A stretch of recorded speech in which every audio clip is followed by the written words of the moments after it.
आप सभी का ARJ गुरु चैनल में स्वागत करता हूं।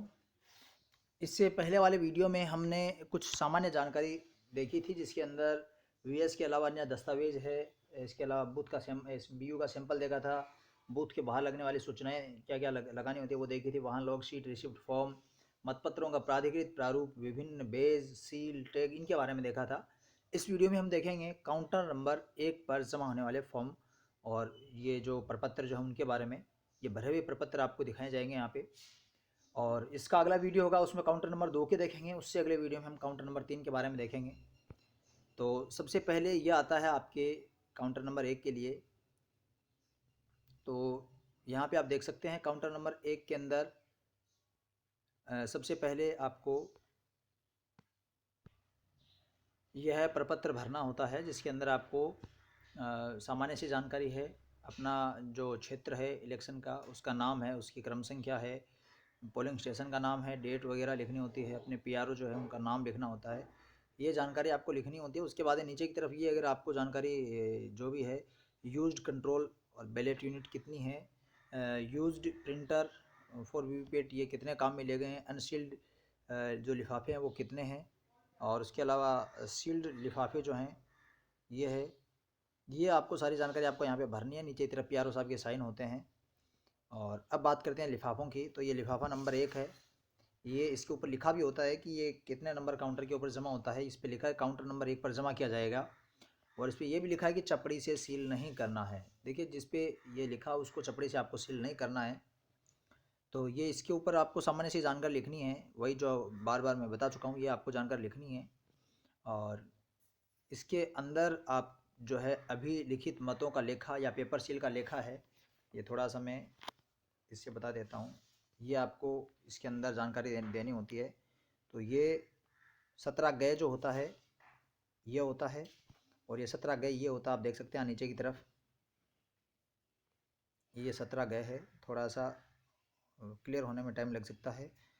ऊपर की तरफ तो वही आपको सामान्य जानकारी है। उसके बाद बिंदु नंबर 1 में है मतदान केंद्र के नियत निर्वाचकों की संख्या है, ये इतनी है। जैसे आपके नियत निर्वाचकों की संख्या वो भरनी है। और मतदाता रजिस्टर 17 क में दर्ज मतदाताओं की संख्या 17 क के अंदर जो संख्या है वो आपको यहाँ पे लिखनी होती है। नियम 49 गए है या कुछ डे है, कुछ क्लियर दिख नहीं रहा है कि अधीन मतदान अभी लिखित न करने वाले और निश्चय करने वाले मतदाता संख्या, मतलब जिन्होंने मतदान करने से इनकार कर दिया हो या फिर किसी भी तरीके से उन्होंने मतदान नहीं किया, उनकी संख्या है। और उसके बाद में अनुज्ञात, जिनको अनुज्ञात नहीं किए गए उनकी संख्या है। और कुल जो यहाँ पे आ जाता है बिंदु संख्या 6 के अंदर, वही आपको कुल संख्या लिखनी है। और बिंदु संख्या 5 के अंदर आपको यदि टेस्ट वोट डाले गए हों तो उनके बारे में आपको यहाँ पे परीक्षण मत जो हैं उनके बारे में डिटेल होती है। वैसे सामान्यतः ये बहुत रेयर चांस होता है। यह मान लीजिए कि लगभग ऐसा होता ही नहीं है, लेकिन फिर भी अगर होता हो तो आपको यहाँ पे ये जानकारी लिखनी है। उसके बाद में आपको बिंदु संख्या 7 है, 8 है, ये सामान्य सी जानकारी है। यहाँ पे 8 के अंदर 49 के तहत जो निविदित मतपत्र जारी किए गए उनके बारे में है। और उसके बाद निवेदित मतपत्रों की कुल संख्या है, सीरियल नंबर कितने से कितने तक आपको मिले हैं, कुल कितने प्राप्त हुए, कितने जारी किए गए, कितने काम में ले गए, कितने वापस किए गए, ये सारी जानकारी आपको यहाँ पे देनी होती है। और कागज़ों की सील का जो लेखा है ये आपको यहाँ पे देना होता है। देखिए, थोड़ा सा मैं जल्दी इसलिए बता रहा हूँ ताकि वीडियो की साइज ज़्यादा लंबी नहीं हो। ये 17 गए है जो अभिलिखित मतों का लेखा है, जो कि आपको लिफाफा नंबर 1 के अंदर आपको देनी होती है। ये आपने देखा है। उसके बाद में बात करते हैं अपन लिफाफा नंबर 2 की। लिफाफा नंबर 2 इस तरह का होता है। और ये जो लिफाफा होता है इसको भी चपड़ी से सील नहीं करना है। और इसमें आपको देख सकते हैं कि इसमें क्या क्या जानकारी आपको जमा करनी होती है। इस लिफाफे के अंदर मतदान प्रारंभ से पहले तथा मतदान समाप्ति के बाद पीठासीन अधिकारी द्वारा भारत निर्वाचन आयोग द्वारा निर्धारित पदपत्रों में दी जाने वाली घोषणाएं, मतलब इलेक्शन शुरू होने से पहले, इलेक्शन समाप्त होने के बाद में जो पीठासीन अधिकारी के द्वारा जो घोषणा की जाती है वह है। और ये जो घोषणा है ये है भाग 1, 2, 3, 4 के अंदर है। ये आप देखेंगे यहाँ पे नीचे की तरफ ये है घोषणा, जो उसका भाग 1 पीठासीन अधिकारी के द्वारा की जाने वाली घोषणा है। थोड़ा सा और जूम कर देता हूँ मैं। जिसके अंदर आपको ये वही सामान्य जानकारी आपको पहले भरनी है, इलेक्शन की डेट वगैरह लिखनी है। उसके बाद में ये आपको नीचे की तरफ यहाँ पे हस्ताक्षर करने हैं और मतदान अभिकर्ताओं के हस्ताक्षर आपको करवाने हैं। और अभ्यर्थी कौन से अभ्यर्थी के ये मतदान अभिकर्ता हैं उनके बारे में बताना, यहाँ पे ABC लिखा है यहाँ पे। और ये हो गया आपका भाग 1।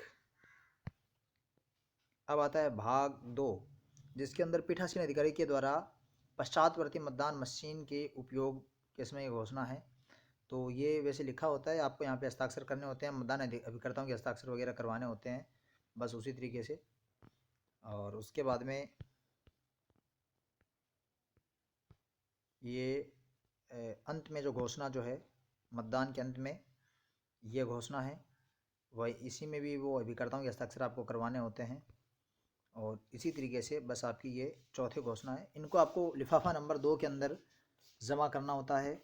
और ध्यान रखिए कि इस लिफाफे को आपको चपड़ी सील नहीं करना है। उसके बाद में बात करते हैं लिफाफा नंबर 3 की। तो लिफाफा नंबर 3 के अंदर आपको काउंटर नंबर 1 पर ही जमा किया जाएगा, चपड़ी से सील इसको भी नहीं करना है। इसके अंदर आपको पीठासीन अधिकारी की डायरी, अतिरिक्त रिपोर्ट पत्र, बनावटी मतदान प्रमाण पत्र यानी मॉकपोल का प्रमाण पत्र, विजिट शीट और पीठासीन अधिकारी के विशेष अनुदेश की प्रति ये आपको इसमें लिफाफा नंबर 3 के अंदर आपको देनी है। तो ये आप देख सकते हैं, ये तो है पीठासीन अधिकारी की अतिरिक्त रिपोर्ट का प्रारूप। देखिए ये जो मैं जितनी भी जानकारी दे रहा हूँ, ये ज़रूरी नहीं है कि हर ज़िले के अंदर इसी हिसाब से हो। कुछ ज़िलों के अंदर कई बार चेंज भी मैंने देखा गया है, ये आपको बताऊंगा भी मैं कि कहाँ पे चेंज देखा गया। चलिए अभी आपको बता देता हूँ मैं कि अपन जो इस PDF के ज़रिए देख रहे हैं, ये चित्तौड़गढ़ ज़िले की PDF है। और इसमें सिर्फ काउंटर 3 ही तैयार किए गए हैं, काउंटर 1, 2, 3, जबकि वहीं पड़ोस में पाली ज़िला है। और ये पाली ज़िले का है, जिसके अंदर काउंटर नंबर 1 है, काउंटर नंबर 2 है, काउंटर नंबर 3 है और काउंटर नंबर 4 है। यहाँ पे 4 काउंटर नंबर बनाए गए हैं। तो ये अलग अलग ज़िलों में अलग अलग हो सकता है। चलिए वापस चलते हैं उसी PDF पे।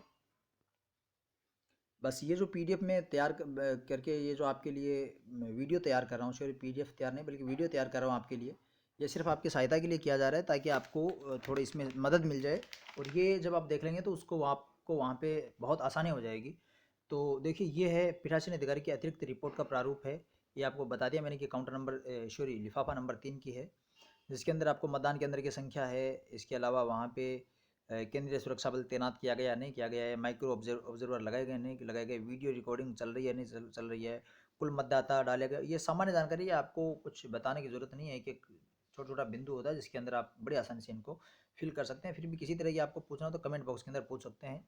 और इसी लिफाफा नंबर 3 में PRO डायरी भी आपको जमा करनी होती है। PRO डायरी जो है, ये आपकी PRO डायरी आपके सामने सामान्य जानकारी ऊपर की तरफ होती है। उसके बाद में मतदान केंद्र है, ये सरकारी भवन है या फिर निजी भवन है, अस्थायी ढांचा है। इसके अलावा मतदान अधिकारियों की संख्या, स्थानीय रूप से भर्ती किए गए मतदान अधिकारियों की संख्या यदि कोई हो तो। इसके अलावा बिंदु नंबर 5 के अंदर विधिवत रूप से नियुक्त मतदान अधिकारी यदि कोई अनुपस्थिति में बनाए गए मतदान अधिकारी की नियुक्ति रहे से नियुक्ति का कारण आपको लिखना होता है।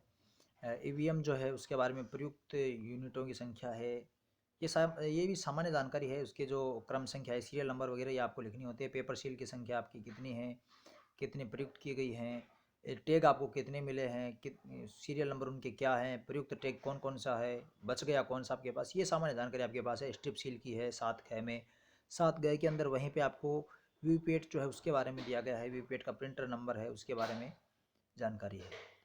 बिंदु संख्या 8 के अंदर जो मतदान अभिकर्ताओं की जो अभ्यर्थियों की संख्या है ये है। इसके अलावा यहाँ पे आपको देर से आने वाले हैं और इनकी आपको सामान्य जानकारी भरनी होती है, या आप भर सकते हैं। और किसी भी तरह की समस्या है तो जैसे आपको मैंने बार बार बताया कि आप कमेंट करके पूछ सकते हैं। और मतदान करने वाले निर्वाचकों की संख्या है, कितने पुरुष कितने महिला, ये आपको यहाँ पे होता है। चुनौती मत यानी अगर कि चुनौती मत हुआ हो तो उसका आपको यहाँ पे अनुमत कितने हैं और अस्वीकृत कितने हैं, जब्त राशि कितनी है, 2 रुपये जो राशि है इसके चुनौती वोट की, वो आपको यहाँ पे दर्शानी होती है यदि ऐसा हुआ हो तो।